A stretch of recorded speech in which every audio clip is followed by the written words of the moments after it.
So we are continuing, my friends, with a little bit of the feedback from previous videos that I've made. And I want to showcase what you guys are saying, because I feel like you guys leave the comments, but no one's hearing them unless they physically go and read them. So I wanted to go over what you guys had to say. So this one was about DoorDash drivers caught gaming the system from this article that was written.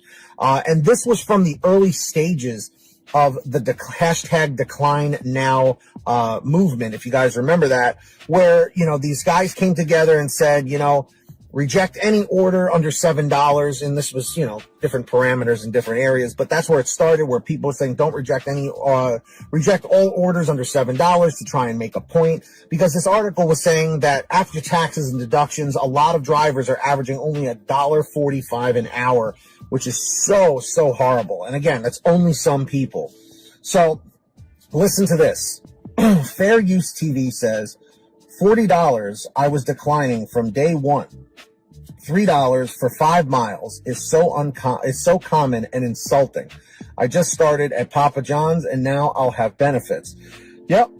When they send out the lowball offers like that, if you're not even making $1 per mile, what are you doing at this point? You know what I mean? You gotta, when you look at an order and it says, you know, 2 miles for $3, it's not great. It's not a great payout, but at least you're getting $1 per mile.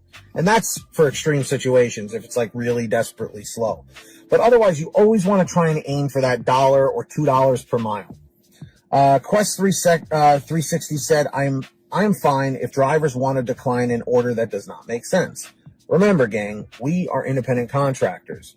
I decline all offers under $10 unless it's a short run under 1 mile. Again, like I'm saying, Quest 360, he's been around for a while. He's been watching my channel for like 2 or 3 years.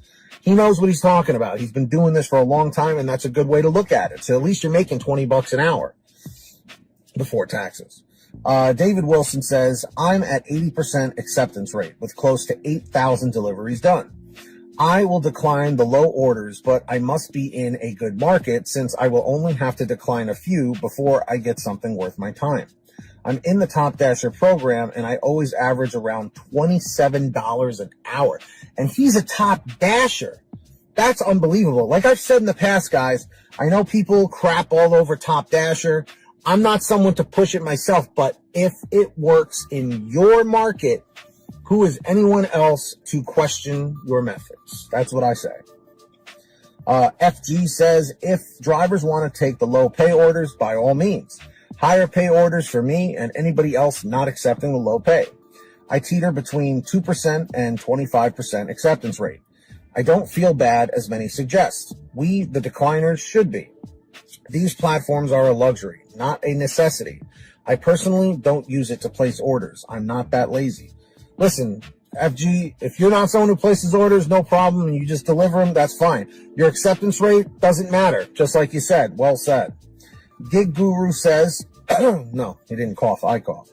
The fact that restaurants are allowed to use us when they don't have a delivery service like Papa John's people, they don't want to tip, so they just go through our app, and I think we're getting cheated. So if they're allowed to game, why can't we? Gig Guru, interesting. And finally, Maria Moncada, who's been very active on the channel in recent months. This explains why the rest of us are only getting the crap that's declined by the gamers.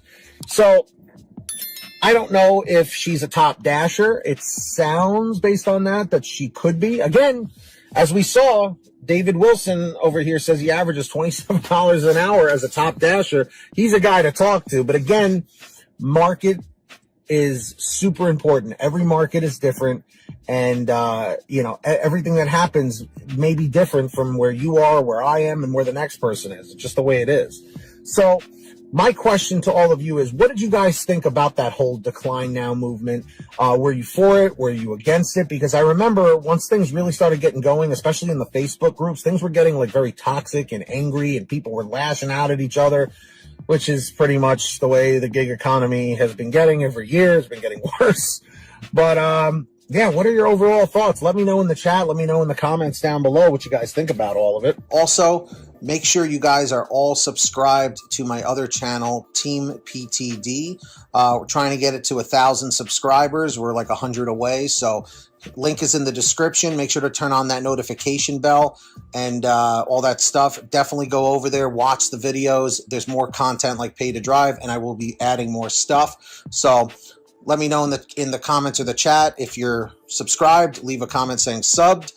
There are all the names right here on your screen of our current patrons as of the current moment of this video being made. So huge shout outs to all of them. If you guys want to sign up, links are down below. As I mentioned, who's going to be the next patron? Maybe it will be you.